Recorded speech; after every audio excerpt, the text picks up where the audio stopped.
Hello there. Thank you so much for joining us on News Channel Nebraska. My name's Eric McKay. Let's take a look at our top headlines today. The 2024 election in the rear view. Following Donald Trump's win, he and his allies now moving directly into transition mode. Reed Binion has more. God bless the USA. With the presidential election over, the White House transition is now underway. President-elect Donald Trump's transition team is working quickly to fill key White House positions. Trump made history by filling one of those spots already, announcing the country's first ever female chief of staff, Susie Wiles. As for his other cabinet positions, many in the GOP are visiting Trump's Mar-a-Lago resort in Florida, trying to secure a place on the team. You really shouldn't even be talking about it until after you win an election. And of course, now yesterday and today, those discussions are going in earnest. A source says North Dakota Governor Doug Burgum is being considered for energy czar. I think it's a sign of respect for the whole state of North Dakota that my name is popping up on short lists for various positions. New York Congresswoman Elise Stefanik could be the next U.S. ambassador to the United Nations. Sources say Trump's former trade advisor Peter Navarro is trying to get a spot too. And while Trump's refusal to concede the race in 2020 delayed and obstructed Biden's transition, President Joe Biden has taken the high road, already inviting Trump to the White House. Trump accepted, and the two men will meet in the Oval Office Wednesday. I'm Reed Binion reporting. Meanwhile, days after the presidential election, a few GOP senators have been selected for their new chair committee roles in Congress. Texas Senator Ted Cruz will be leading the Senate Commerce, Science, and Transportation Committee. Cruz is currently the ranking Republican, and his new position will help approve more than 100 Senate-confirmed positions. According to an aide, Utah Senator Mike Lee expected to head the Senate Energy and Natural Resources Committee, and Kentucky Senator Rand Paul is expected to be chair of the Senate Homeland Security and Governmental Affairs Committee. Other key committee posts include Florida Senator Marco Rubio, who's expected to chair the Senate Select Committee on Intelligence. In other news, authorities have rescued an abducted child after a weekend pursuit in central Nebraska. 27-year-old Diego Revilla Gonzalez was arrested on Saturday. The State Patrol says they were informed by police in Columbus, Ohio, that Gonzalez was believed to be westbound on I-80 with a 3-year-old in the vehicle. Authorities tried pulling Gonzalez over near Overton, but he fled, reaching speeds over 100 miles per hour. Authorities broke off the pursuit initially, but Gonzalez was later found heading northbound into Custer County. After multiple attempts to stop Gonzalez, he lost control of his pickup in rural Custer County along Highway 92. He was arrested without further incident. The child was located safely in the pickup. Gonzalez now faces multiple charges while the child is awaiting reunification with her mother. Authorities say a man's in jail accused of stealing a vehicle over the weekend. 22-year-old Kobe Roan was arrested in Norfolk on Saturday. Norfolk police said they received a tip that Roan was driving a vehicle that had been reported stolen out of Platte County on Friday. Authorities say police performed a so-called high-risk traffic stop where Roan was arrested. Police say a search of the vehicle turned up drugs as well, adding to the charges that Roan faces.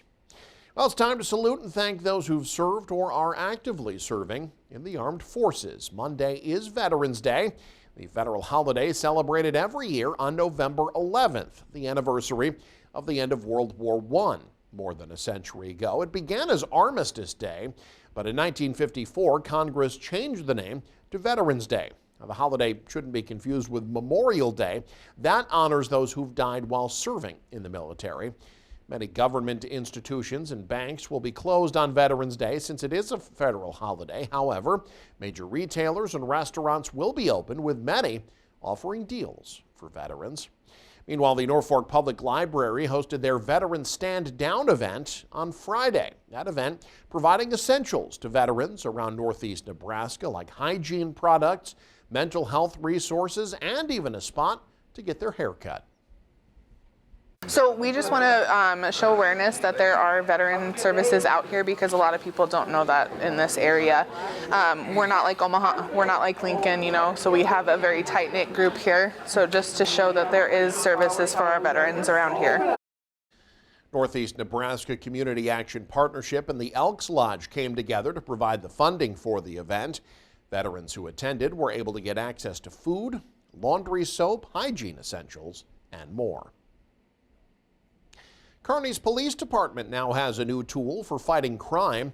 The department has added mobile automated license plate readers on 30 of its police cruisers. It enables officers to scan license plates while patrolling the city.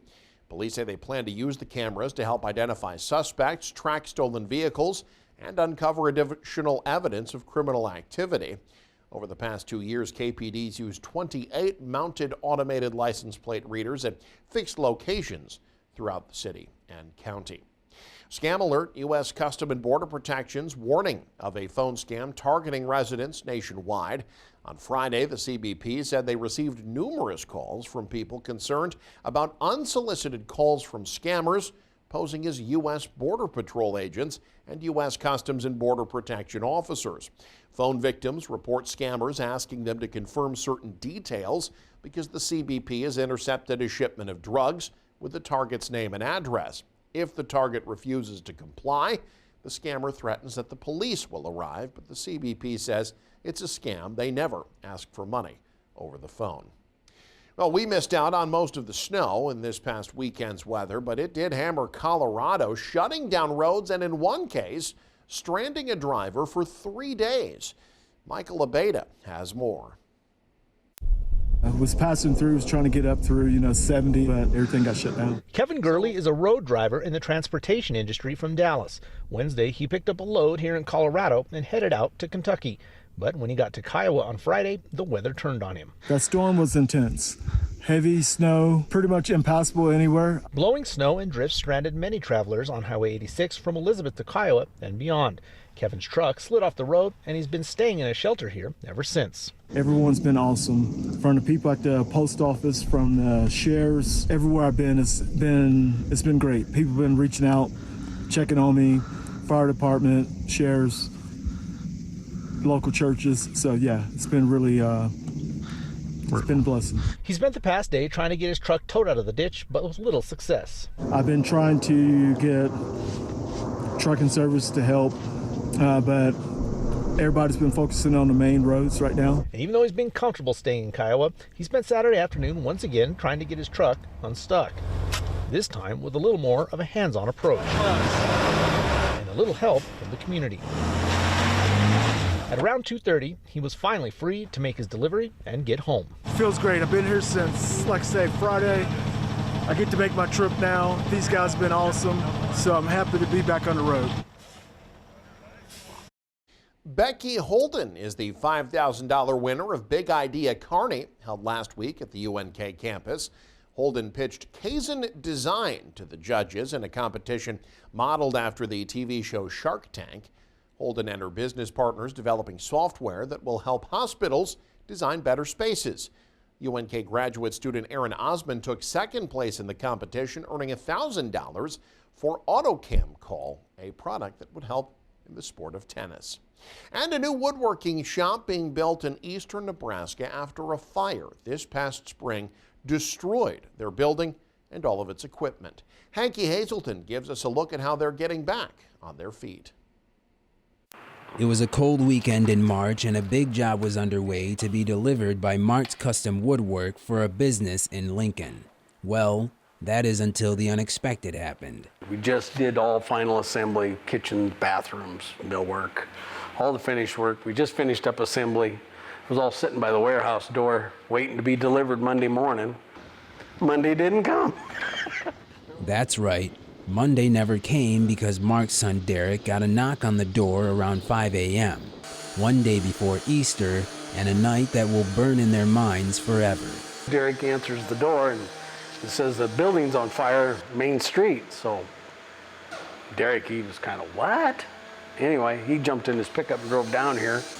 He's looking, he didn't see nothing. All of a sudden he looked over, he was parked out, he was coming down the street here and he saw fire flames in the windows of the shop across the street. And he called the fire department and things went nuts after that. By the time Mark was notified, the building had no chance of survival, but to keep spirits up, Mark and the crew devised a spectacular plan. We own the building across the street to the north, which was our warehouse. So we decided to renovate that and get that up and running for a shop. Meanwhile, we can work on the process of building the new building in the old location. With many orders to fill, employees to take care of, and most of all, a building to build, Mark expressed his gratitude they have received from the community. There's a ton of response, and a lot of them just was more than willing to wait. They said, get your feet back under you. When you get done, we have a place to live. We're fine. With such a devastating loss, what was it that, made you want to go forward and continue this rather than just give up? It was very humbling to have these people willing to wait, but that wasn't the case. So I enjoy it, and we always have. So we have projects and people committed to us, and I'm committed to them. In Creston, Hanky Hazelton, News Channel, Nebraska. And you can stay up to date with the very latest by following us online. Head to newschannelnebraska.com and click on the News tab there. You can also follow us on X, like us on Facebook and Instagram as well. Thanks for joining us. Have a great day. This is News Channel Nebraska.